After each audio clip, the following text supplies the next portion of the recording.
8h07 em Campos, de volta com Folha no Ar, primeira edição, ao vivo, aqui em Campos. O tempo é bom, céu com poucas nuvens e previsão de calor para hoje de 30 graus.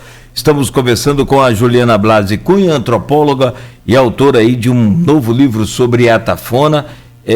Vamos voltar à entrevista. Só queria, Arnaldo, antes de voltar a entrevista, rapidamente, Juliana, fazer um apelo aqui para mais uma vez, para o Luiz Gustavo Póvoa.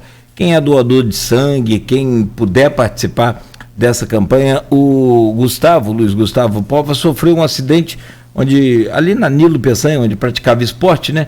E precisou passar por uma série de cirurgias e agora vai passar por uma outra cirurgia num período muito complicado, que é esse período de carnaval, apesar da pandemia, e há expectativa, evidentemente, de um fluxo menor de veículos aí nas rodovias e, consequentemente, menos acidente e aí, naturalmente, menos demanda de sangue nos hemocentros. Então, apesar disso tudo, cirurgia terá que ser na quarta-feira e hoje, até 13h, você poderá doar sangue ali no centro transfusional da Unimed, que é próximo ao hospital da Unimed. Não tem como errar, não. Vá lá, faça a sua doação e a gente agradece. E nós voltamos, tem uma notícia sobre um vazamento de óleo aí numa plataforma, Arnaldo, a gente continua aqui apurando para passar a informação ao longo do programa. Voltamos com você. Pois não, Arnaldo? Não, eu tentei ver no site Sindipetro se já tinha algum posicionamento, mas ainda não encontrei nada, né? Até se a gente conseguisse falar com o Teseu. Eu já falei com ele aqui. Mas, enfim, estamos também, eu botei a equipe também da redação, já encaminhei a mensagem aqui para a redação para tentar apurar também. Perfeito. Mas vamos continuar nosso papo aqui com a Juliana, né? Primeiro, Juliana, eu tenho combinado algumas coisas alguns assuntos que eu quero abordar com você, mas antes vamos falar sobre, para deixar claro aqui, eu estava conversando com a Camila, foi quem eu consegui seu contato, né? E ela falou que abriu espaço vai estar recebendo um projeto da UENF também, lá nessa semana no Ricardinho. Caminhos de Barros, não é isso? De barro, caminhos de barro. São artesanatos feitos por artesãs, é um projeto muito antigo, lindo, as coisas são lindas, eu tenho várias peças em casa, é maravilhoso o trabalho deles. E elas vão estar lá. Isso. E o seu livro não é um lançamento, para ficar claro, né? Obrigada por ter dado essa oportunidade de lembrar e retomar isso que a gente tinha conversado já por entrevista, né? Que, obviamente, em respeito à pandemia, não se trata de um lançamento de livro. Eu não estou fazendo um lançamento, convidando as pessoas a se reunirem e encontrarem. No entanto, o livro está pronto e estou procurando encontrar formas de divulgação, né, do livro e divulgar as formas de venda pela internet, que estão no post que eu fiz. Né, o livro está no site da editora, que é a editora. Está no site da Americana. No site da Americana parece que acabou. Eu já falei com a menina da editora, eles vão repor estoque na Americana e no Submarino. E eu vou deixar o livro à venda hoje e amanhã no restaurante do Ricardinho, que é um lugar, né, de circulação na cidade. Então, encontrei inicialmente, foi uma ideia que me veio de colocar à venda para quem não gosta de comprar coisa pela internet, ter um acesso, né, já que não podemos fazer lançamento. O livro vai estar lá à venda, mas não é um lançamento, não tem fala, não tem nada. O livro está à venda lá, para quem quiser comprar sem ser pela internet, mas eu divulguei as formas da internet também. E aí, Arnaldo, eu queria só aproveitar a oportunidade para falar, no dia 17, eu acho, de março, a gente vai fazer, depois eu até passo, se vocês puderem divulgar, a gente vai fazer pela UENF, pelo Programa de Pós-Graduação em Sociologia Política, mais uma mesa de discussão, enfim, falar sobre o livro e divulgar, né, da forma como é possível, né, pela internet, de forma remota, e aí depois eu passo a divulgação, conversar com alguns colegas sobre o livro. A gente falou aqui do restaurante do Ricardinho, né, e eu sou vizinho, era vizinho do Ricardinho quando ele ainda vivo, sou vizinho da Camila, contemporâneo também nós temos a mesma faixa etária, né? Então, assim, crescemos juntos, a diferença de 1 ano de idade, foi época de faculdade juntos, enfim, moramos ali sempre nas mesmas casas, na mesma rua, ali na Baixada, que falamos que é o Pontal, né? Que não é mais o Pontal, nós vamos falar do antigo Pontal. E eu me recordo, por exemplo, do restaurante do Ricardinho anterior, que era ali na rua atrás da rua do prédio do Julinho. Não sei se você chegou a conhecer, Juliana. E são os dois que eu lembro. Criança, eu lembro muito de ali com meu pai, de bugre, comer caranguejo e aquela passadinha, né? Que o pai vai levar as crianças para dar uma volta antes do almoço, e o almoço chegava um pouco atrasado para o almoço.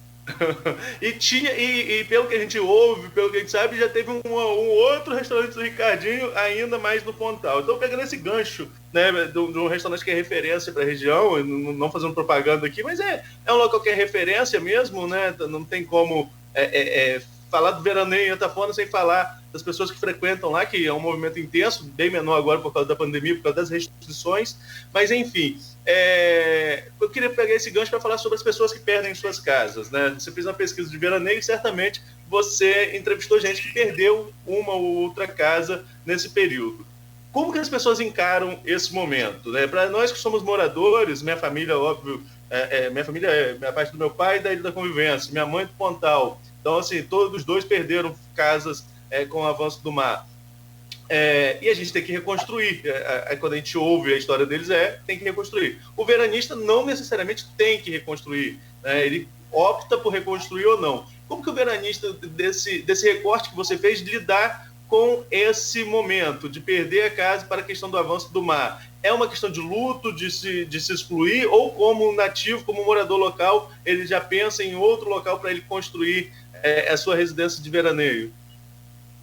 Essa é uma questão muito importante, Arnaldo. E como você já coloca, né, são situações muito diferentes, né, da vivida pelos moradores locais, né, que tem ali a sua residência fixa, e esses veranistas que têm aqui a sua residência de vilegiatura, né, a sua segunda casa. Essa é uma segunda casa onde se passa as férias. São dimensões muito diferentes, embora em alguns casos dramáticas, né, para ambos.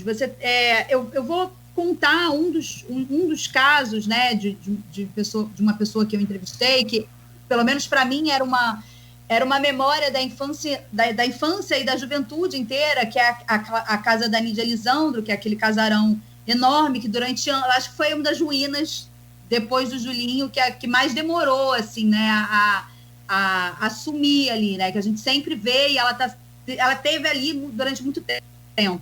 Então eu entrevistei a Nídia Lisandro, que é filha, né, de uma família de 2 usinas em Campos e tudo, e ela conta que, apesar de serem veranistas de Atafona desde a infância, né, de frequentarem alugando casa, foi somente na década de 70 que eles construíram aquela casa, que era uma casa com 7 suítes, tinha uma área subterrânea e tudo. E eu lembro que quando eu fui entrevistá-la, a minha avó, que a conhecia e fez a ponte, fez o contato, minha avó falava assim, não mostra nenhuma foto para ela de Atafona agora. Ela não vai a Atafona há muitos anos e ela não quer ver. Ela não leva nenhuma foto, não mostra nenhuma foto da casa dela agora, que há muitos anos que ela não veio. E ela falava que foi isso, desde que a casa foi de 1970, né?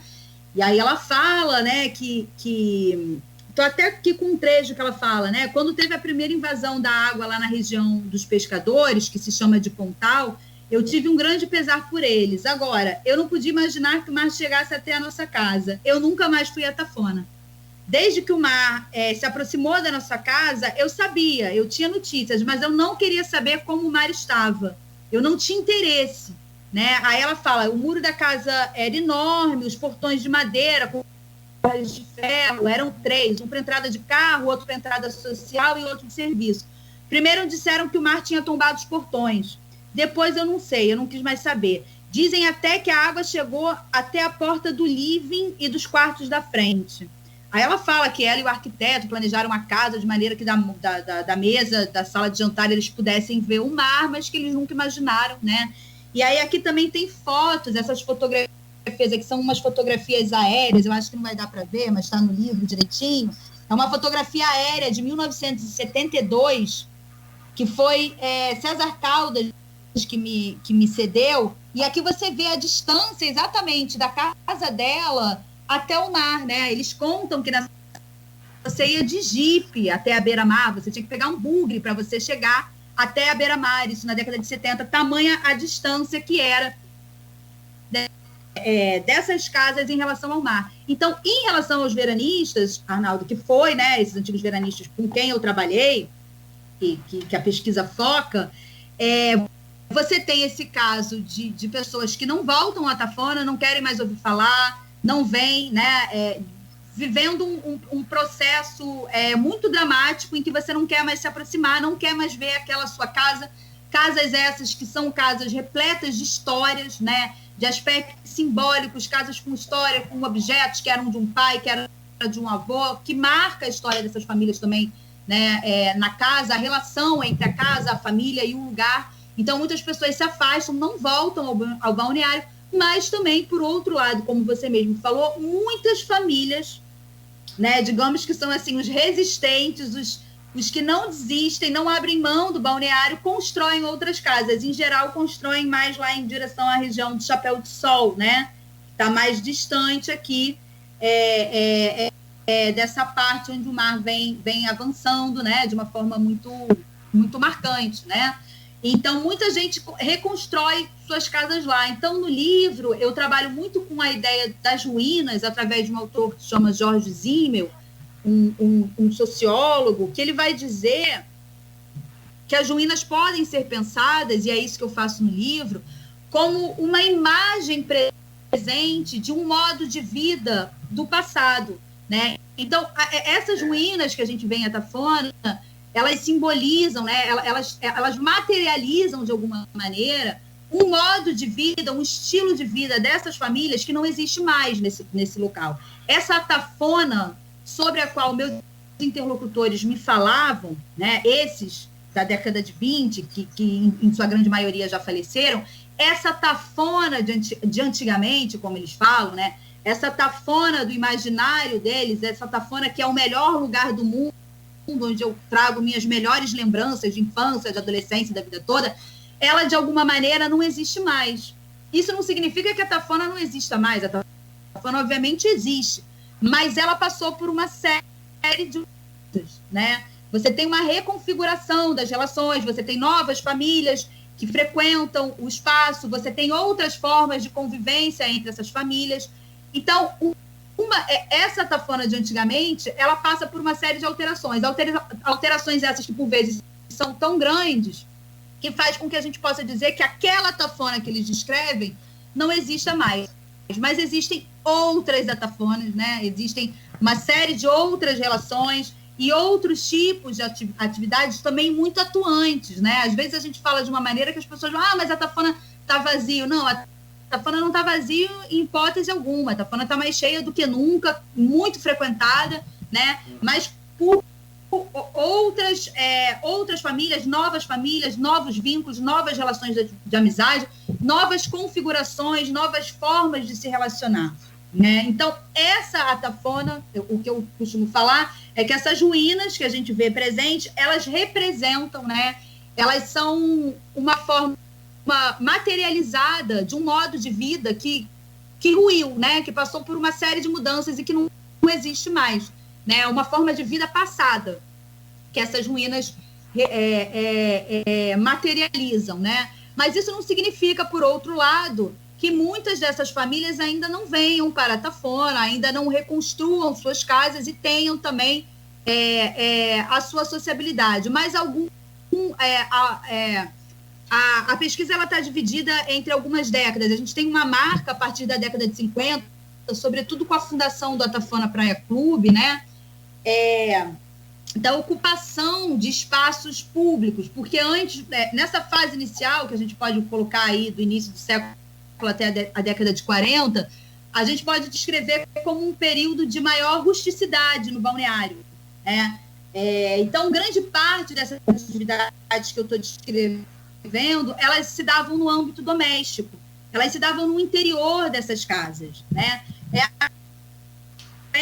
Com a construção do clube e o surgimento, né, de alguns bares e restaurantes. O Ricardinho é uma presença marcante, mas a gente tinha também no antigo Pontal o bar do Espanhol, tinha o bar do Esterim.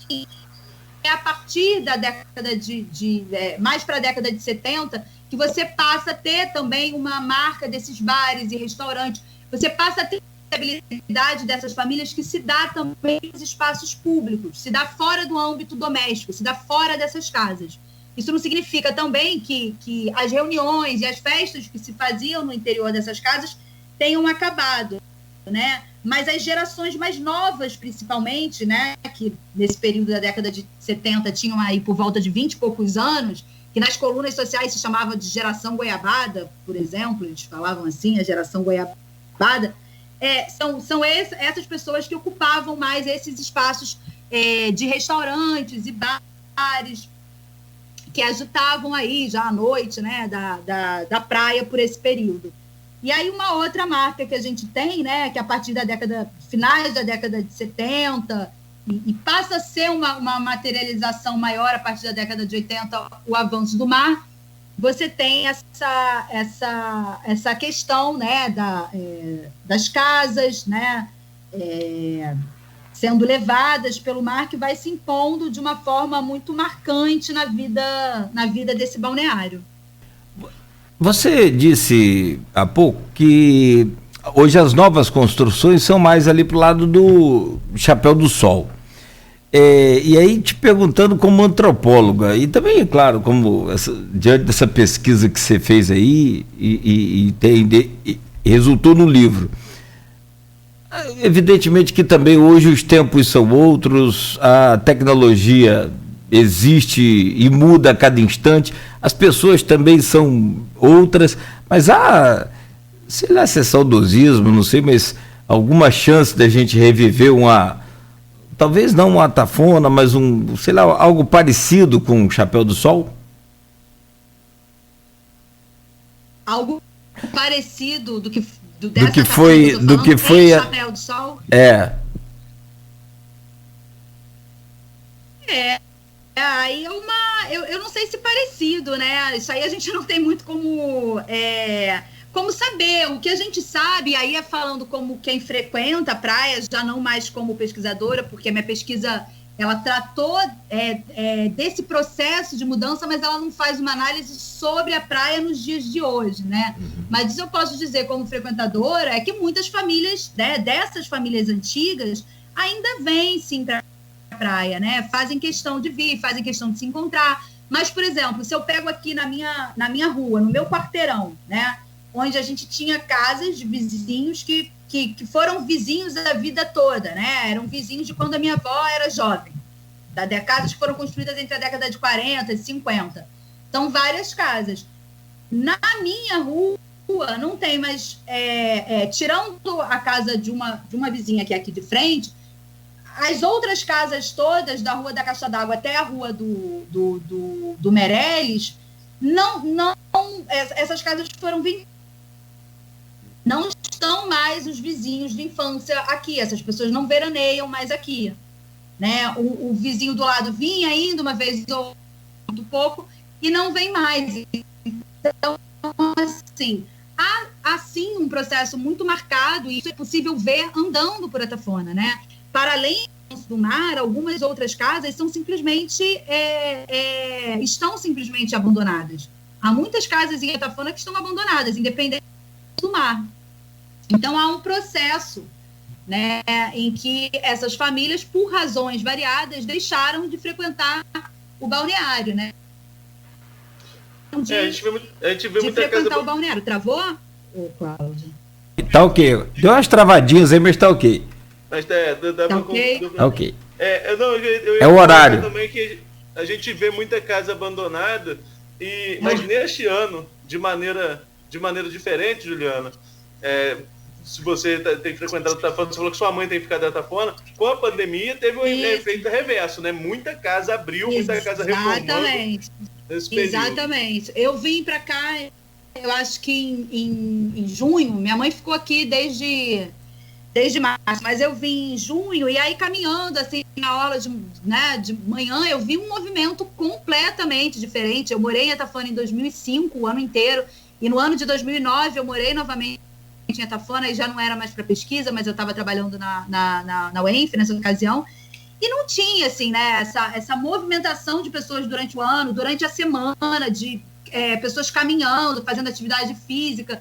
Eu vi ali uma mudança, assim, né, de fato, que na hora eu pensei, eu falei, bom, a praia tá cheia, né, o pessoal na pandemia tá aqui, né, tem ficado por aqui direto. Quando eu voltei depois eu acho que enfim, mais para outubro, eu acho, já estava um pouco menos. Eu acho que aí as pessoas retomaram, né, voltaram para campos, voltaram ao trabalho e tal. Eu achei um movimento um pouco menor, mas com certeza foi um local, né, para onde muita gente veio aproveitar, né, a casa, aproveitar a fresca, aproveitar o clima privilegiado de Atafona, que inclusive é uma das coisas interessantes que está no livro, né, os interlocutores contam, esses antigos, né, desse período, é uma retórica muito constante, a justificativa da busca por Atafona através do clima, né,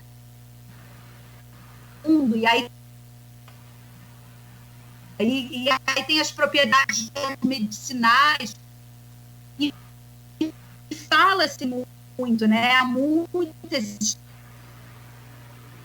que as pessoas vinham para cá para se curar de beriberi. Tá travando um pouco aí, Juliana. Falta de vitamina B12, me desculpem, eu confundi, mas enfim, é uma doença que é uma falta de vitamina e muitas pessoas vinham para cá.